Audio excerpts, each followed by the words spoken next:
विधानसभा निवडणुकीतल्या मवियाच्या पराभवानंतर जयंत पाटील पक्षाला सोडचिठ्ठी देणार असल्याची गेल्या काही दिवसापासून चर्चा आहे। अशा जयंत पाटलांनी बुधवारी केलेल्या एका वक्तव्यानं जयंत पाटलांच्या मनात नेमकं काय सुरू आहे या चर्चांना उधाण आलं। त्यांनी आपल्या वक्तव्यावर स्पष्टीकरण देत सारवासारव करण्याचा प्रयत्न केला खरा, पण सत्ताधाऱ्यांनी यावरून आपले काही अंदाज मांडले, त्यामुळे राजकीय वर्तुळात चर्चेला उधाण आलं। जयंत पाटलांच्या मनात काय? माझी गॅरंटी घेऊ नका, माझं काही खरं नाही। कारण काय, तुम्हाला माझ्या मनात शंका असते, माझ्याबद्दल शंका असल्यामुळे तुम्हाला हमी देणंही जरा धोक्याचं आहे। जयंत पाटलांच्या वक्तव्यामुळे चर्चा। जयंत पाटील साहेबांचा नाराज आहे ते नक्की। मला एकदा ते नागपूरला बोलून द्यायला दाखवलं होतं, बशीर साहेब माझं मन कशात लागत नाही। चर्चेनंतर जयंत पाटलांची सारवासारव।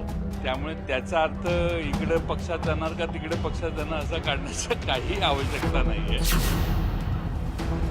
शरद पवार यांच्या राष्ट्रवादी काँग्रेसचे प्रदेशाध्यक्ष जयंत पाटील यांनी नुकत्याच केलेल्या वक्तव्यानं चर्चांना उधाण आलं।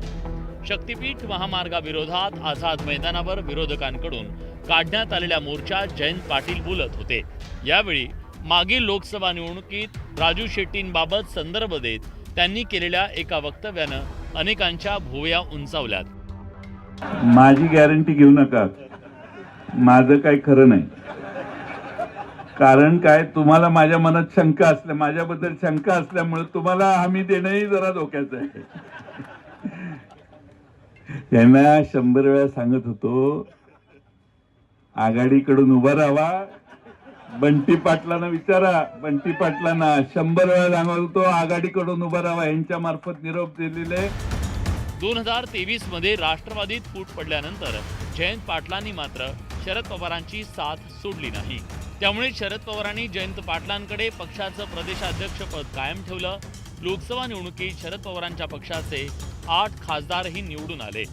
मात्र विधानसभा निवडणुकीत अजितदादांच्या राष्ट्रवादीनं जोरदार मुसंडी मारली, तर शरद पवारांच्या पक्षाचं अक्षरशः पानिकच झालं। त्यातच जयंत पाटील आणि रोहित पवारांमध्ये सुप्त राजकीय संघर्ष असल्याचं बोललं जातंय।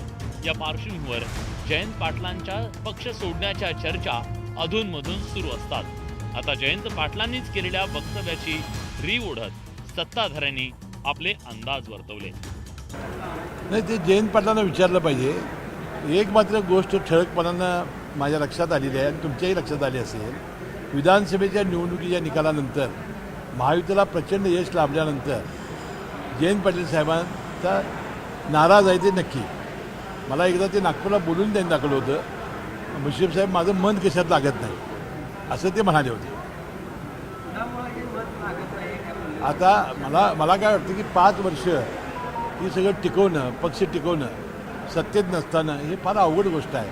मला वाटतं त्यांना त्याची कल्पना आली आणि जाण आली असावी। जयंत पाटलाबद्दल मी पहिलेच वक्तव्य केलेलं की ते जास्त काळ त्या राहण्याच्या मनस्थितीत नाही आहेत। तुम्हाला एक सांगतो की लवकरच शरद पवारच्या राष्ट्रवादीमध्ये भूकंप येईल। जयंत पाटील हे तुम्हाला अजितदादाच्या राष्ट्रवादीमध्ये सामील झालेले दिसतील।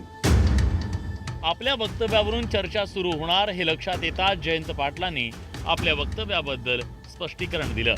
की तुम्ही हे आमच्या बरोबर राहिला असता तर आता लोकसभेत खासदार म्हणून गेला असता आणि तिथं हा प्रश्न मांडला असता। आता त्यांचा कदाचित आमच्यावर विश्वास नसेल म्हणून ते आमच्या बाजूने उभे राहिले नसतील। त्यामुळे मी त्यांना म्हटलं की माझ्यावर काही विश्वास ठेवू नका, माझं काही खरं नाही। तर त्यांचंच ते काही काळापूर्वी म्हणणं होतं।